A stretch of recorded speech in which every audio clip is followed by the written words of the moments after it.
Hello Satish, office क्यों नहीं आया आज तुम? सर कल वो मैंने आपको मेल किया था ना कि मैं आज छुट्टी पे रहूंगा। सतीश, 500 मेल आते हैं मेरे पास पूरे दिन में। मेल पे इन्फॉर्म करोगे तो मैं कैसे याद रखूंगा? सर मैंने वो टीम्स पे भी पिंग किया था कि आज ऑफ रहूंगा। पूरा दिन टीम से मुझे 500 लोग पिंग करते रहते हैं, मैं किस किस का मैसेज याद रखूं? सर मैंने उसके बाद व्हाट्सएप पे भी मैसेज किया था आपको ताकि आप भूल ना जाओ। या ऑफिस के काम से मुझे फुर्सत नहीं है, अब मैं क्या व्हाट्सएप खोल के देखने बैठूं कि किसने छुट्टी अप्लाई की है किसने नहीं की है?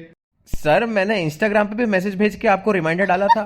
अच्छा, सोशल मीडिया एप्स के थ्रू अब ऑफिशियल छुट्टियां बताई जाएंगी क्यों? सर फोन फोन भी तो किया था मैंने कि मैं आज छुट्टी पे रहूंगा। मैं काम में बिजी होऊंगा तब तुमने फोन किया होगा, तो मुझे कोई याद नहीं कि तुमने क्या बात की उस टाइम। अरे अरे सर आपके घर भी तो आया था मैं ये बताने के लिए कि मैं छुट्टी पे रहूंगा। Satish, grow up. अगली बार अगर तुमने ढंग से अपनी छुट्टी के बारे में इन्फॉर्म नहीं किया ना तो तुम्हारा बोनस कट जाएगा, पहली बता रहा हूं मैं। भैंच